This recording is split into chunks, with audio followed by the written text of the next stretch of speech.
একজন মা আসছে মৃত্যু শয্যায় ছেলেকে রেখে, ছেলে মাকে পাঠাইছে, মারে আমি জীবনে ৭০ বারের অধিক হাসান বাসরির কাছে গিয়ে গিয়ে গিয়ে গিয়ে বারবার বলছে যে হুজুর একটু দোয়া করে দেন, আর গুনাহ করবো না। মা আমার মনে হয় আমি আর বাঁচবো না, আজকে মনে হয় শেষ। আপনি একটু হাসান বাসরি রহিমাহুল্লাহর গিয়া বলেন, ফাউজাদ্দিদু তাওবা লাআল্লাল্লাহ ইয়ারহামুনি। হাসান বাসরি গিয়া বলেন, আমার ছেলেটা মৃত্যু শয্যায় আছে, শেষবারের মতো আপনার হাতে তাওবা করবে, আমার জন্য যেন দোয়া করে দেয়। আমার মনে হয় হাসান বাসরি যদি আমার জন্য দোয়া করে দেয়, আমাকে যিনি মাফ করে দিবেন তিনি কে? তওবা জানি কতবার করছে? ৭০ বারের উপরে। হাসান বাসরির কাছে এবার মা গিয়ে বললেন, আমাদের ইমাম, আমাদের শায়েখ, ইন্না ইবনি সাকারা ফি সাকারাতিল মউত, আমার সন্তানটা মৃত্যু যন্ত্রণায় আছে, সে আমাকে পাঠাইছে, আপনি যেন শেষবারের মতো একটু তারে তওবা করায়া দেন। হাসান বাসরি ডাইরেক্ট জবাব দিয়ে দিলেন, ওয়ালা উরিদু আন উজাদ্দিদা তাওবা, ওই লোকের আমি বারবার তাওবা করাতে চাই না। সুম্মা তাবা ফায়ারজিউ ইলা যামবি, যেই লোকটা তাওবা করবে আবার গুনার দিকে ফিরে যাবে, এমন লোকের আমি তওবা করাই না। যাও তুমি তোমার ছেলের কাছে চলে যাও। মা এসে বললেন, সন্তান রে, হাসান বাসরি তোরে তওবা করাবে না। সেই সময়ে মুমূর্ষ অবস্থায় ছেলেটা আল্লাহরে ডেকে বলে, আল্লাহ, অনেক অনেক গুনাহ করেছি, ফারাদ্দানি আশ-শাইখ, হাসান বাসরি আমারে ফিরে দিতে পারে, ওয়ালা তারুদ্দুনি আনতা ইয়া রাব্বাল আলামিন, ও মালিক আল্লাহ, আপনি তো আমারে ফিরে দিবেন না। আল্লাহ, শেষবারের মতো আমি তওবা করছি, আর জীবনে গুনাহের দিকে যাব না, আর অন্যায় করব না।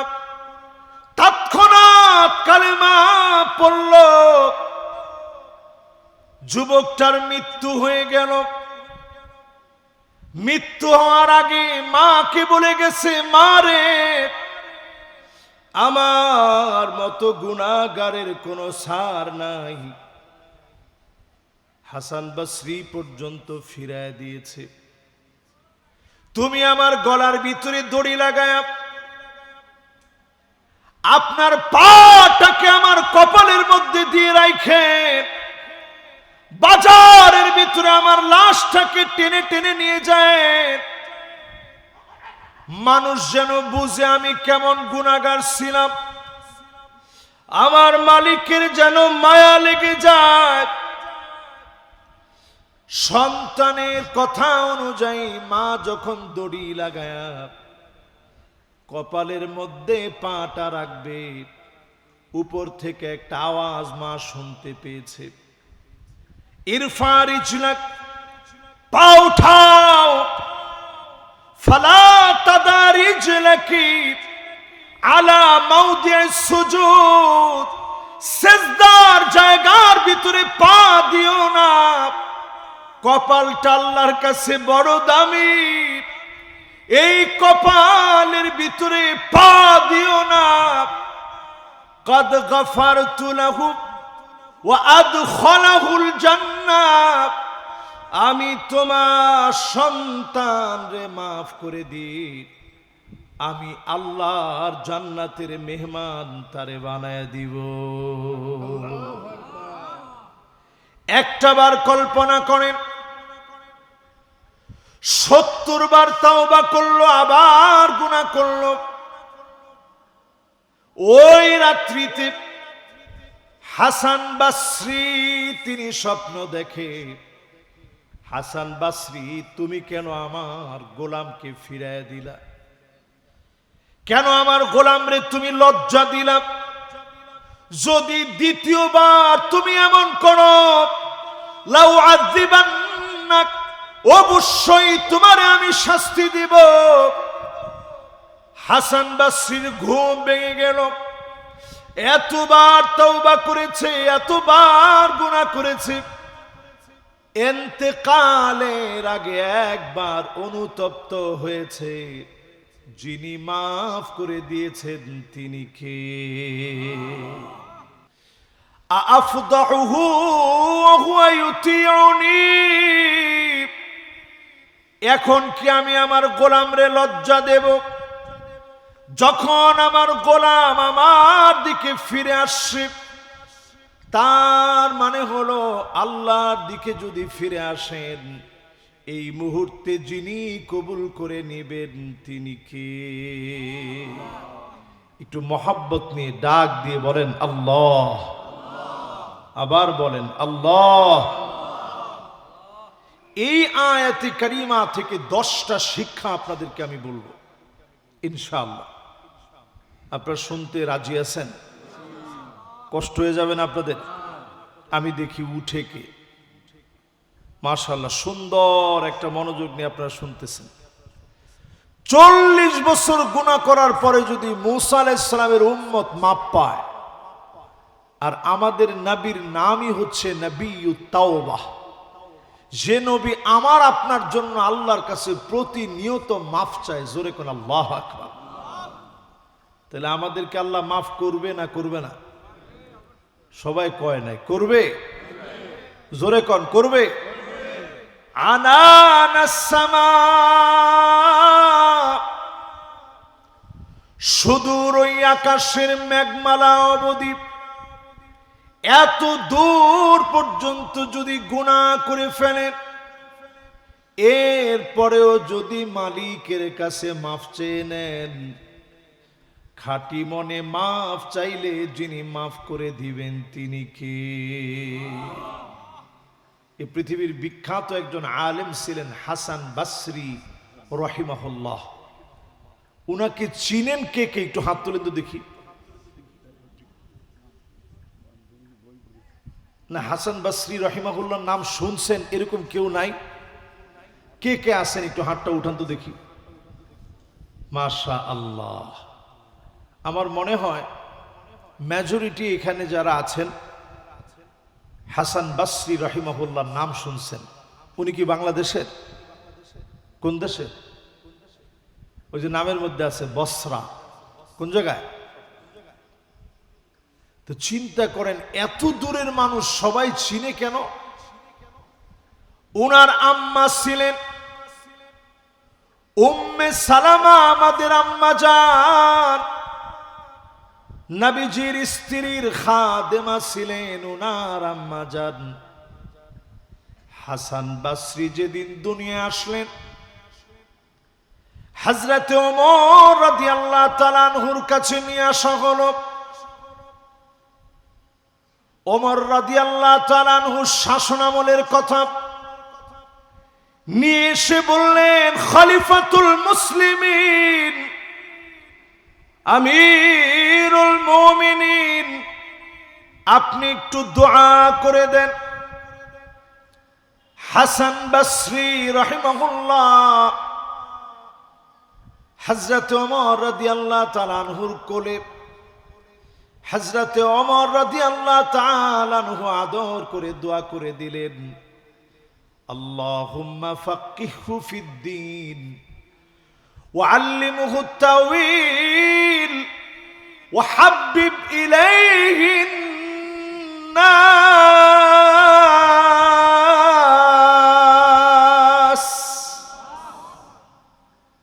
দোয়া করছেন একটু চিন্তা করেন। আয় আল্লাহ, আল্লাহুম্মা ফাক্কিহহু ফিদ্দীন। যেহেতু এটা মাদ্রাসার মাহফিল, মাশাআল্লাহ ইয়ং স্টার বসেন, মাশাআল্লাহ। দেখছেন এই যে যুবকরা আসলে মাহফিল বরকত হয়, মাশাআল্লাহ। দেখছেন আজকে 3 জন যুবক বিয়ে করছে, খুব যুবক মানুষ। কই এরা কই? ওরা আমার কিছু হুজুর একটু বিয়ে শাদী করছি তো একটু দোয়া করে দিন। দেখেন আমি কিন্তু দোয়া করতে রাজি, কিন্তু ওদেরকে পাই নাই। ওরা একটু পরে ইনশাল্লাহ আসবে। প্রিয় ভাইয়েরা আমার, হাসান বসরি যখন হযরত ওমর রাদিয়াল্লাহু তাআলা আনহুর হাতে 3টা দোয়া করছেন। কয়টা? 1 নাম্বার দোয়া করলেন, আয় আল্লাহ আপনি দ্বীনের বুঝ দিয়ে দেন, ব্যাখ্যা করার মতো জ্ঞান দেন। মানুষের ভালোবাসা হাসানের জন্য দিয়ে দিয়ে হাজার হাজার মাইল দূরে তিনি শত শত বছর আগে মারা গেলেন। আজ অবধি তিনি আমাদের হৃদয়ে আছেন। ছোটবেলায় হযরতে ওমর শিশু বাচ্চাকে নিয়ে দোয়া করলেন, তৎক্ষণাৎ যিনি দোয়াটা কবুল করে ফেলেছেন তিনি কে? আজকে আমি পাগড়ি পরাই দিতে গিয়া প্রত্যেক মাদ্রাসার তালিবুল ইলম যাদের পাগড়িগুলা পরাই দিলাম, এদের সবার জন্য এই দোয়াটা করছি। আল্লাহ এদেরকে দ্বীনের বুঝ দিয়ে দিও, আল্লাহ এদেরকে তুমি ইলম দিয়ে দিও, আল্লাহ তুমি এদেরকে ব্যাখ্যা করার তৌফিক দিও, মুফাসসিরে কোরআন বানায় দিও। ওয়া হাব্বিব ইলাইহিন নাস, মানুষের প্রিয় যেন হতে পারে আল্লাহ এমন বানায় দিও। আপনারা মনে করবেন যে হুজুর এটার দরকার কি? মানুষের ভালোবাসা যদি আপনি পেয়ে যান, আপনি বুঝবেন এই ভালোবাসা দুনিয়ার জমিন থেকে তৈরি হয় নাই, আরশে আজিম থেকে আসছে। আল্লাহ যখন ভালোবাসেন জিবরিলকে বলেন, জিবরিল আমি আমার অমুক গোলামকে ভালোবেসে ফেলেছি। জিবরিল আলাইহিস সালাম ফেরেশতাদেরকে ডেকে বলেন, আসমানে ঘোষণা হয়ে যায়, জমিনের ফেরেশতাদের কাছে ঘোষণা হয়, একজন একজনকে ভালোবাসে। এই জন্য জালেমরা 16 বছর জুলুম করেও ইসলামী আন্দোলনের একজন নেতার সম্মান কমাতে পারে না। ঠিক নেই? তাদের সবচেয়ে বড় হাতিয়ার আর অস্ত্র ছিল রাজাকার। সংসদে রাজাকার, এই শব্দ সংসদে হয়েছে, টেলিভিশনে হয়েছে, পত্রপত্রিকা আসছে, কোর্টের মধ্যে হয়েছে, সব জায়গায় রাজাকার রাজাকার শব্দ বলছে। ওই শব্দকেই একটা অভ্যুত্থানের রাজকীয় মুকুটীয় শব্দ হিসাবে গোটা জাতির লোক মেনে নিয়েছে। ঠিক কিনা বলে? এটা প্রমাণিত সত্য। আল্লাহ যদি ভালোবেসে ফেলে, অনেক সময় যেটা আপনি তাকে লজ্জিত করার জন্য বলছিলেন, ওই শব্দ তাকে সম্মানিত বানায় দেয়। ঠিক কিনা বলে? এই জন্য যদি আপনাকে কেউ ভালোবাসে, লোকেরা যদি পছন্দ করে নেয়, আপনি বুঝবেন এই ভালোবাসা দুনিয়া থেকে আসে নাই, এই ভালোবাসা আল্লাহ পাক দিয়েছে। আল্লাহ যখন ভালোবাসবে, কুল কায়নাত ভালোবাসবে। মানুষের ভালোবাসা অর্জন করেন, আপনাকে দুনিয়া আখিরাতে যিনি সেরা বানায় দিবেন তিনি কে? আচ্ছা বলেন তো, হযরত ওমরের কুলে যিনি ছিলেন কি নাম? একটু জোরে কোন কি নাম? আর একটু জোরে কোন কি নাম? এটা এতবার আপনাদেরকে বইলা কষ্ট দেওয়া হয়েছে কেন? উনার কাছে একজন মা আসছে মৃত্যু শয্যায় ছেলেকে রেখে, ছেলে মাকে পাঠাইছে মারে আমি জীবনে 70 বারের অধিক হাসান বাসরির কাছে গিয়ে গিয়ে গিয়ে গিয়ে বারবার বলছি যে হুজুর একটু দোয়া করে দেন, আর গুনাহ করব না। মা আমার মনে হয় আমি আর বাঁচবো না, আজকে মনে হয় শেষ। আপনি একটু হাসান বাসরি রহিমাহুল্লাহর গিয়া বলেন, ফাউজাদ্দিদু তাওবা লাআল্লাল্লাহ ইয়ারহামুনি। হাসান বাসরি গিয়া বলেন, আমার ছেলেটা মৃত্যু শয্যায় আছে, শেষবারের মতো আপনার হাতে তাওবা করবে, আমার জন্য যেন দোয়া করে দেয়। আমার মনে হয় হাসান বাসরি যদি আমার জন্য দোয়া করে দেয়, আমাকে যিনি মাফ করে দিবেন তিনি কে? তওবা জানি কতবার করছে? 70 বারের উপরে। হাসান বাসরির কাছে এবার মা গিয়ে বললেন, আমাদের ইমাম, আমাদের শায়েখ, ইন্না ইবনি সাকারা ফি সাকারাতিল মউত, আমার সন্তানটা মৃত্যু যন্ত্রণায় আছে, সে আমাকে পাঠাইছে, আপনি যেন শেষবারের মতো একটু তারে তওবা করায়া দেন। হাসান বাসরি ডাইরেক্ট জবাব দিয়ে দিলেন, ওয়ালা উরিদু আন উজাদ্দিদাত তাওবা, ওই লোকের আমি বারবার তাওবা করাতে চাই না। সুম্মা তাবা ফায়ারজিউ ইলা যামবি, যেই লোকটা তাওবা করবে আবার গুনার দিকে ফিরে যাবে, এমন লোকের আমি তওবা করাই না।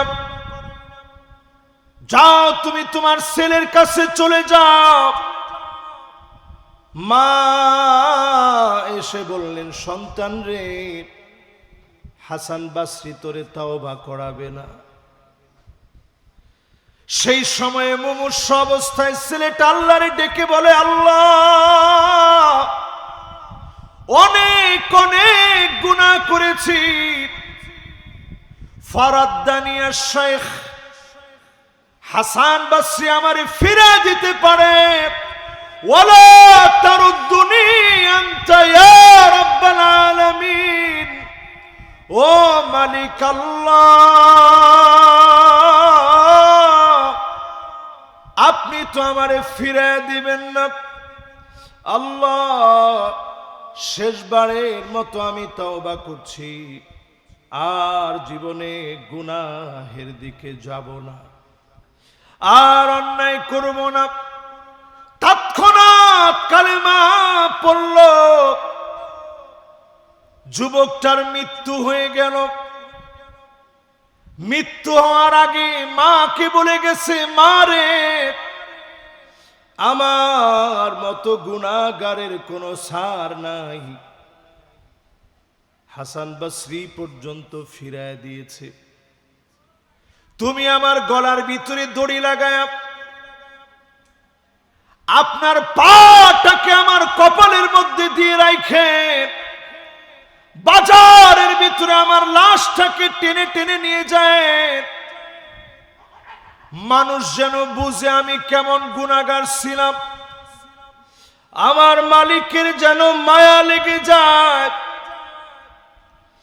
সন্তানের কথা অনুযায়ী মা যখন দড়ি লাগায়া কপালের মধ্যে পাটা রাখবে, উপর থেকে একটা আওয়াজ মা শুনতে পেয়েছে, ইরফা রিজলাক, পা উঠাও, ফালা তাদা রিজলাকি আলা মাউদি'স সুজুদ, সিজদার জায়গার ভিতরে পা দিও না, কপালটা আল্লাহর কাছে বড় দামি, এই কপালের ভিতরে পা দিও না। কদ গফারতু লাহু ওয়া আদখালাহুল জান্নাহ, আমি তোমার সন্তান রে মাফ করে দিই, আমি আল্লাহর জান্নাতের মেহমান তারে বানায় দিব। একটাবার কল্পনা করেন, 70 বার তাওবা করলো, আবার গুনাহ করলো। ওই রাত্রিতে হাসান বাসরি তিনি স্বপ্ন দেখে, হাসান বাসরি তুমি কেন আমার গোলামকে ফিরায় দিলা? কেন আমার গোলামরে তুমি লজ্জা দিলা? যদি দ্বিতীয়বার তুমি এমন করো, লাউ আযিবান্নাক, অবশ্যই তোমারে আমি শাস্তি দিব। হাসান বাসরির ঘুম ভেঙে গেল। এতবার তওবা করেছে, এতবার গুনাহ করেছে, ইন্তেকালের আগে একবার অনুতপ্ত হয়েছে। যিনি মাফ করে দিয়েছেন তিনি কে? সূরা ইউসুফের ৮৬ নং আয়াতে কারিমার তাফসীর চলছে। আপনারা আছেন না গেছেন? মাশাআল্লাহ। আর 15-20 মিনিট আছেন না ইনশাআল্লাহ? 12:30 পর্যন্ত। কি বলেন? আপনাদের ঘড়িতে কত বাজে?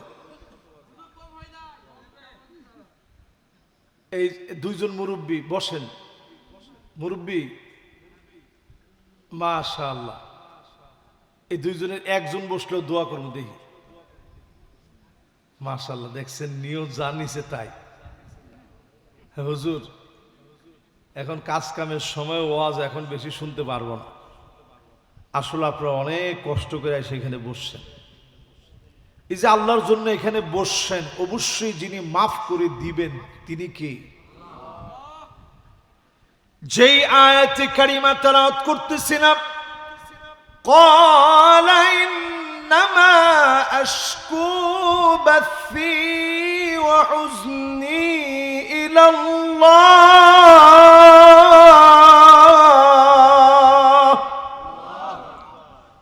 আল্লাহু আকবার। আপনারা যে আল্লাহু আকবার বলছেন, আল্লাহর চাইতে বড় এই পৃথিবীতে কেউ আছে ভাই? চিন্তা করেন, ওয়া আ'লামু মিনাল্লাহি মা লা তা'লামুন।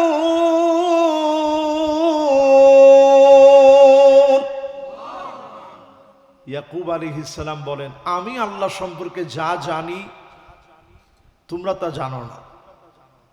যে যত বেশি আল্লাহর কাছের হয় তত বেশি আল্লাহ সম্পর্কে বেশি জানে। জোরে কোন আল্লাহু আকবার।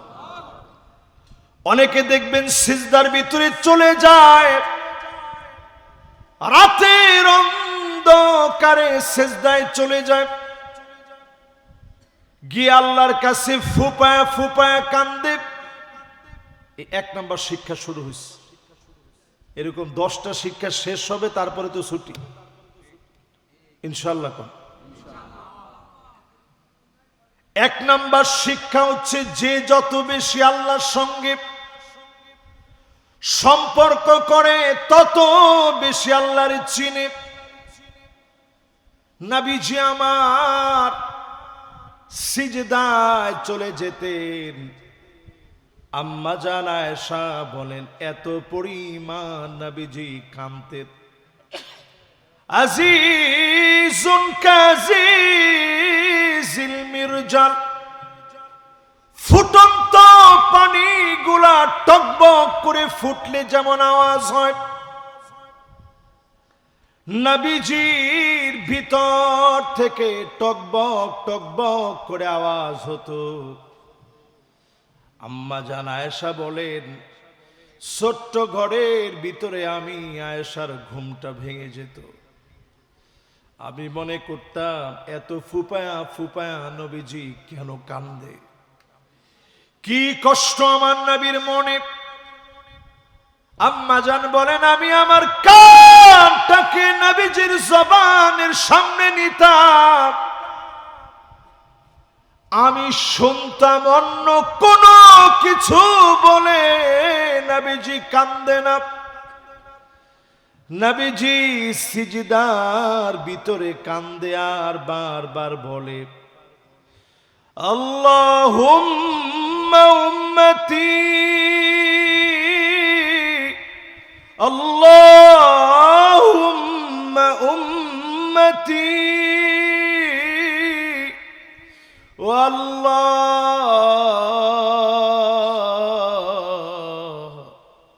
আমার উম্মত, আমার উম্মত। নবীজি আল্লাহকে এত চিনে শুধু উম্মতের জন্য কেঁদেছেন। নবীজি শুধু আমার জন্য কাঁদলেন, আপনার জন্য কাঁদলেন। এত আল্লাহকে চিনে মনের দুঃখ যন্ত্রণা কষ্টগুলা বলে নাই আল্লাহ কেন খাবার দেন নাই, ক্ষুধার যন্ত্রণা কেন দিয়েছেন নবীজি বলে নাই। নবীজির সবচেয়ে বড় কষ্ট আমার আপনার জন্য ছিল, আল্লাহ আমার উম্মতের কি হবে। এজন্য কষ্টগুলা সেজদায় গিয়ে গিয়ে বলেছেন, আমি আপনিও যদি কষ্টগুলা তাহাজ্জুদের সময় সিজদা দিয়ে বলতে পারি, লিখে রাখেন বিপদ যত বড় হবে এর চাইতে বড় নিয়ামত যিনি দিয়ে দিবেন তিনি কে। এটা হচ্ছে 1 নাম্বার শিক্ষা। বাকি আছে আর কয়টা? 2 নাম্বার শিক্ষা প্রিয় ভাইরা আমার, দুনিয়ার এই জীবনে পরীক্ষা আসবে। বলেন দুনিয়ার জীবনে, দুনিয়ার এই জীবনে পরীক্ষা আসবে। প্রশ্ন ভিন্ন ভিন্ন হতে পারে, প্রশ্ন সবার এক সমান না। যেমন দেখেন আমার ছোট্ট এই জীবনে, এই যে এতটুকু জীবন গেল, তেমন খুব বড় কোনো কষ্টে পড়ছি আমার মনে হয় না।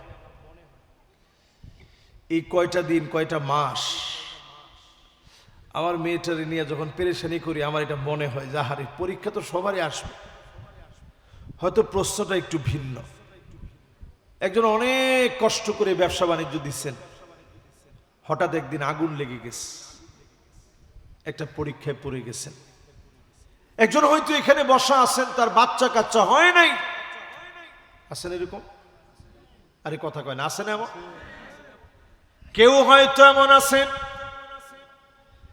ছেলে হয়েছে মেয়ে হয় নাই, মেয়ে হয়েছে ছেলে হয় নাই। কারো হয়তো স্ত্রী কথা শুনে না। নানা রকমের পরীক্ষা দুনিয়ায় হবে, ভিন্ন ভিন্ন প্রশ্ন হবে। এই পরীক্ষাগুলোর সময় আল্লাহকে কষ্ট পেয়ে আল্লাহকে গালি দেওয়া যাবে না, ঈমান নষ্ট করা যাবে না। আমার নবীর একজন না দুইজন না, ইন্তেকালের আগে, নবীজির ইন্তেকালের আগে সব নবীজির সন্তানরা চোখের সামনে থেকে এক এক করে চলে গেছে। শুধু আম্মা জান খাদিজা রাদিয়াল্লাহু তাআলা আনহার সন্তানাদি হয়েছে, আর মারিয়া কিপ্তিয়া সন্তানাদি হয়েছে। আম্মা জান আয়েশার ঘর থেকে কোনো সন্তান নেই। ছোট পরীক্ষা না বড় পরীক্ষা? আরে কথা কয় না। ও তার কি লিক হয়ে গিয়েছে? ঠিক আছে তো ইনশাআল্লাহ, আল্লাহ ভরসা, ইনশাআল্লাহ আল্লাহ ঠিক করে দিবে ইনশাআল্লাহ। কোন আচ্ছা কোন তো এটা কি ছোট পরীক্ষা না বড় পরীক্ষা? আমার ভাই কিছু ছোট পরীক্ষা। ও এটা তারটা ছোট পরীক্ষা, এটা কোনো পরীক্ষার মধ্যে পরে কর। আমরা কি আরামে আছি। একটু ফিলিস্তিনের দিকে তাকায় দেখেন, ওইখানে কারেন্ট নাই কতদিন ধরে। ছোট একটা বাচ্চা সেদিন ফিলিস্তিনের দেখলাম, 2 হাতে 2টা 5 লিটার 5 লিটারের বোতল নিয়ে একবার ডান দিকে কাত হয়ে যাচ্ছে, একবার বাম দিকে কাত হয়ে যাচ্ছে। আপনার 5 বছরের বাচ্চা, 6 বছরের বাচ্চা, 7 বছরের বাচ্চা, 8 বছরের বাচ্চা নিতে পারবে? কিন্তু ছোট্ট ওই বাচ্চাটা নেওয়ার চেষ্টা করতেছে বাঁচার তাগিদে। এর নাম পরীক্ষা। ইয়াকুব আলাইহিস সালাম পরীক্ষা দিলেন 40 বছর, চক্ষুটা সাদা হয়ে গেছে। এত বড় পরীক্ষা দিলেন, এরপরে তাকায়া দেখে আল্লাহ পাক এই পরীক্ষার মধ্য দিয়ে নবী ইউসুফ আলাইহিস সালামকে, যিনি আজিজে মিসর, মিসরের সিংহাসনে সম্মানিত বানায়া, রাজকীয় মুকুট পরায়া, খাদ্য মন্ত্রীর দায়িত্ব দিয়া যিনি মিশরের চেয়ারে বসায় দিয়েছেন, তিনি কে? প্রিয় ভাইরা আমার, দ্বিতীয় নাম্বার শিক্ষা, পরীক্ষা আসবেই। 16টা বছর এদেশে ইসলামী আন্দোলনের আল্লাহর গোলামেরা বারবার পরীক্ষা দিয়েছে। ঠিক তো বলছে 3-4 জন, আপনারা কি বলেন? না না না, হয় না এরকম, জোরে কোন ঠিক? জেলখানায় গেছেন কখনো? একটু গরমের মধ্যে আপনার কিরাম গরম লাগতেছে, হুজুর অতিষ্ঠ হয়ে যাচ্ছি, এই গরম। একটু জেলখানায় গিয়ে দেখেন গরম কাহাকে বলে। এই পৃথিবীর শ্রেষ্ঠ মুফাসসির আল্লামা দেলোয়ার হোসেন সাইদি রহমতুল্লাহ আলাইহি, তিনি এইরকম বোতল মাথার নিচে দিয়ে ঘুমাইছেন কোনোদিন? একটু ঘুমাই দেখেন একদিন। আমি নিজেই তো সুন্দর একটা তুলার বালিশ না হইলে, শিমুল তুলার বালিশ না হইলে ঘুম আসতে চায় না। কত আরাম প্রিয় আমরা। জীবনের এরকম বৃদ্ধ মানুষ হওয়ার পরেও এরকম বোতল দিয়ে মাঝে মাঝে ঘুমাইস। একটা বারের জন্য জালেমের কাছে বিপদে পড়েও মাথা নত করে নাই। জোরে কোন আল্লাহু আকবার। শেষ দিন পর্যন্ত তাকান। শেষ দিন নামার সময় তিনি একটা মুচকি হাসি দিছেন, দেখছেন না? এবং তিনি মুচকি হাসিটা দিয়ে বলছেন কেমন আছেন, সালাম দিছেন। কেন যেন ওই দিনের হাসিটা দেখার সাথে সাথে আমার মনে হয়েছে, হুজুরের মনে হয় জালেমরা আর বাঁচতে দিবে না। সত্যি তিনি দুনিয়া থেকে জালেমদের রসনলে পড়ে এই দুনিয়া থেকে বিদায় নিলেন। ওনার লাশটা যখন পিরোজপুরে নিয়ে গেছে, আমি একেবারে লাশবাহী গাড়িটার সামনে দাঁড়ায় ছিলাম। এই যে আমি চোখটা বন্ধ করছি, আমার চোখের সামনে ভাসতেছে। তাকায় দেখে আমার বারবার মনে হচ্ছিল যে আল্লাহ, সেই 90-এর দশকে, 80-র দশকে যার কথা শুনতে লক্ষ লক্ষ মানুষ পঙ্গপালের মতো ছুটে আসে, আহারে এই মানুষ এখন শুয়ে আছে। একটা জিনিস তখন আমার বারবার মনে হয়েছে, উনি যখন অ্যাম্বুলেন্সের ভিতরে, ফ্রিজিং অ্যাম্বুলেন্সের ভিতরে লাশ, ওই মুহূর্তেও জালেমরা বারবার বলতেছিল দ্রুত জানাজা পড়েন, কারণ তারা চায় না যে সম্মান আল্লাহ ওনাকে দুনিয়ার জীবনে দিয়েছে, জালেমরা ভয় পেয়ে গেছে যে ওইখান থেকে যদি আন্দোলন শুরু হয়ে যায়। কিন্তু আন্দোলন ওই দিনই শুরু হয়েছে, একটা বছর যেতে দেওয়া হয় নাই। 1 আগস্ট থেকে নিয়ে আরেক আগস্ট আসার আগেই আল্লাহ টেনে হিচড়ে জালেমদেরকে নামায় দিয়েছে। সুতরাং বোঝা যায়, যে কোনো পরীক্ষা দুনিয়ার জীবনে আসুক, প্রশ্ন এক একজনের এক একটা হবে। পরীক্ষা আসলে আমরা আত্মসমর্পণ করব কার কাছে? এই যে আমাদের এসএসসি পরীক্ষা চলতেছে, কারা কারা পরীক্ষার্থী আছে দেখি? মাশাআল্লাহ, সবাই মনোযোগী, এখন সবাই পড়াশোনা নিয়ে ব্যস্ত আছে। তো পরীক্ষার্থী যারা আছে, এবার কিন্তু আর মন্ত্রী বলে দিছে নকল চলবে না। এখনকার পোলাপানে আর নকল করেও না। এখন সৃজনশীল প্রশ্ন, নকল করবে কতক্ষণে? তবে যে এই যে পরীক্ষা চলতেছে, দেখবেন যেই পরীক্ষার প্রশ্নটা একটু কঠিন হবে, তখন সেইখান থেকে বোর্ড থেকে বলে দেওয়া থাকে যে প্রশ্নগুলো খুব কঠিন হয়েছে, খাতাগুলো একটু সহজ করে দেখেন, নাহলে পাইকারি দরে ছেলে পেলে সব ফেল করবে, রেজাল্ট খারাপ করবে। আর যেবার প্রশ্ন একেবারে সহজ হয় ওইবার বোর্ড থেকে বলে দেওয়া থাকে যে প্রশ্ন একেবারে সহজ হয়েছে, খাতা একটু হার্ড ভাবে দেখেন, নাইলে A+-এর বন্যা হয়ে যাবে। ঠিক কিনা কন? সুতরাং বোঝা যায় আমার ভাইয়েরা, পরীক্ষা জীবনে আসবে, প্রশ্ন ভিন্ন ভিন্ন হবে, এক এক জনের পরীক্ষা এক এক রকম হবে। তবে পরীক্ষার ভিতরে যদি উত্তীর্ণ হয়ে যান, যিনি দাম বাড়ায় দিবেন তিনি কে?